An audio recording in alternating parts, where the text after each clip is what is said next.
What's up guys, for this video guys, as a mga butakal guys, manghuli tayo ng palakang bukid o palakang kamprag.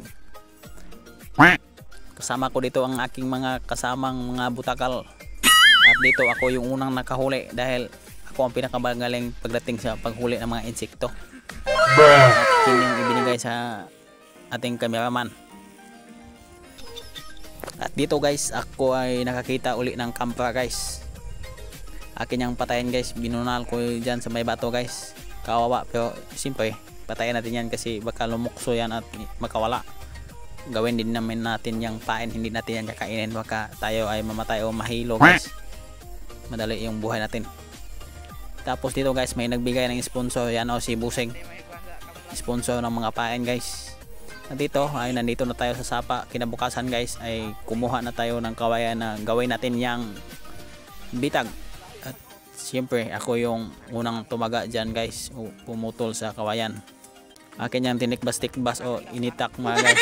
Ginawa ko itong video guys, bali Tagalog at Bisaya guys, in sinagol mga guys, kasi para mas lalo nyong maintindihan na masabtan pa nyo guys. Sana all.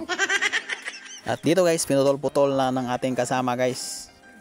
Siya yung magputol-putol dyan, at ang gagawin dyan ay putol-putulin lang natin yan. Bali ang gagawin natin ay 5 lang na bitag sa bayawak guys. At kita nyo yung nakapula guys, yan ang pinakamagaling sa bitag guys. Anong klaseng bitag kaya yang gawin.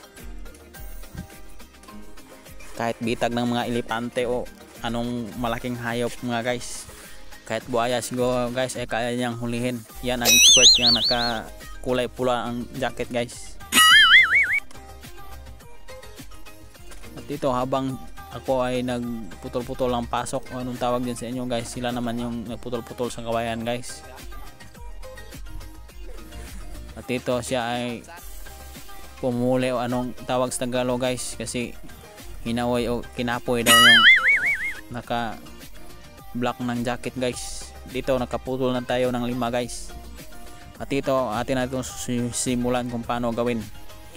Pinakita ko ang buong video guys para matuto din kayong gumawa guys. Kung gusto nyong hulihin yung mga bayawak na kumakain ng mga alaga nyong manok guys, na nakaperwisyo sa inyong mga alaga guys, pwede nyo itong gayahin.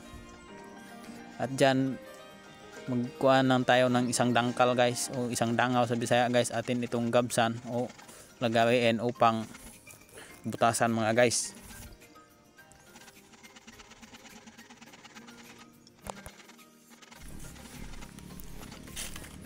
At dito guys, akin na itong binutasan at ipapakita ko na sa inyo kung paano gawin ang step 1 guys. Ito ang step 1 guys. Ipasok natin yung kawayan na susukatin natin kakasya doon guys sa butas. Tapos natin yung gigilitan yung kawayan na para sumangit, o anong tawag sa Tagalog guys. Sa Bisaya sumangit yan guys. Tindihin nyo na lang ng mayos. Atin yung kukunan yung mga makapal dyan guys. Sumabit pala tawag guys, para sumabit ating puputulin yung kunti guys, pero hindi natin diretsuhin. Atin lang natin kukunin na kita nyo yan guys. Siyempre gayahin nyo yan kung gusto nyo gumawa ng bitag.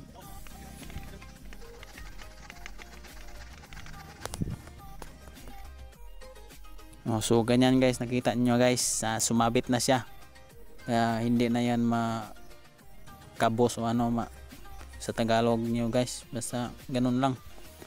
Tapos nyan guys, atin yung tatalian,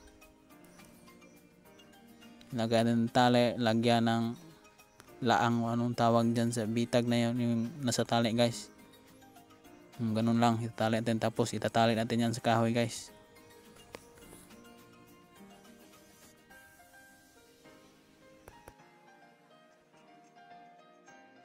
At ito guys, ilagay na natin yung pain, yung nahuli nating palaka kagabi guys. Yung palaka ilagay natin sa ilalim guys.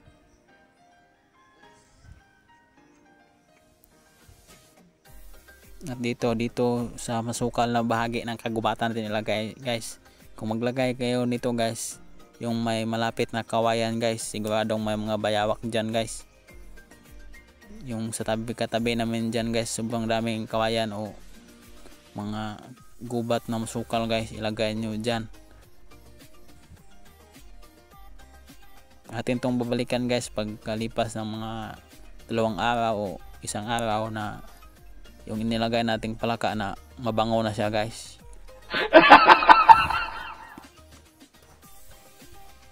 At dito yung pasok na aking ginawa guys, ito na yun guys.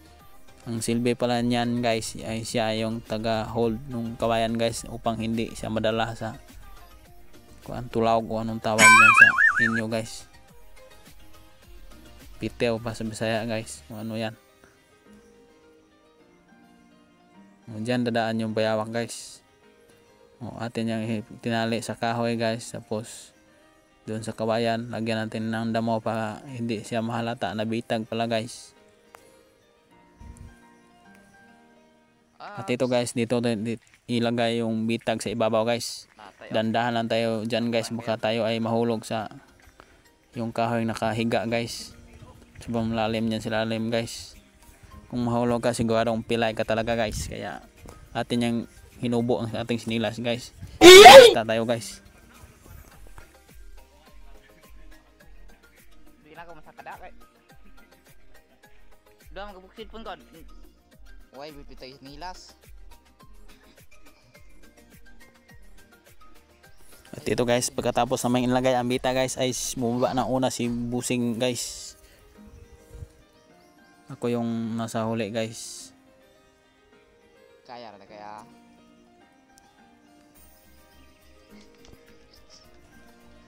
Bing bang.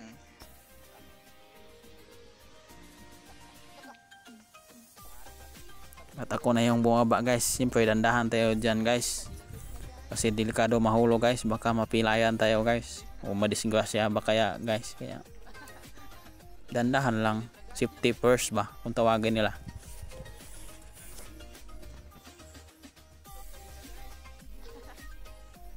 At dyan si Busing guys, halos hindi na makatayo guys.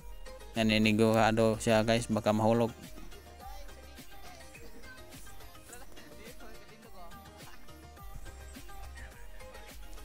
At dito guys, ito yung pangatlong bitag na gagawin natin guys. Sa tapat ito ng may kawayan guys. You know, kita nyo, masukal na may kawayan guys. Kasi yung mga kawayan guys, dyan sila makadalas na tumira guys sa mga kawayan. At ito ipinasok yung nahuli natin palaka guys o kampa guys, yung pain natin. Dito guys, you know, natin ang itinaod yung kanyang laang, anong tawag dyan sa Tagalog sa inyo, kung ano ba tribo kayo guys, basta intindihin nyo lang sinasabi ko guys. Bisakol po ako guys, may kasamang Tagalog pero konti lang guys.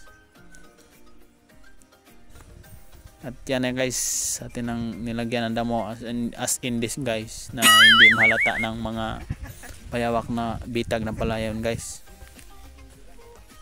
At kinabukasan guys, ating binalikan guys, o ito na, nakahuli na tayo guys ng bayawak. O dito guys ay inihian si Busing guys, you know.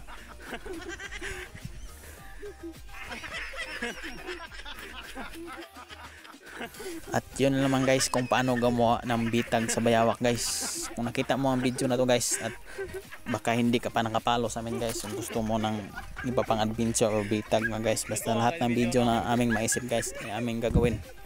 Kasi alam nyo naman tong social media guys, lahat tayo gustong kumita o mag vlog mga guys. Kaya baka naman pwede kang mag support sa amin guys. At yun guys, ang una namin nahuling bayawak, amin din yan pakawalan guys. Kunan lang namin yan ng dagon o anong tawag guys. At yun lamang guys, pagkatapos niyan guys ay amin niyang pagkakawalan. At kung nakita mo ang video na to guys, baka naman pwede kang mag-follow sa amin guys. Support us a vlogger guys.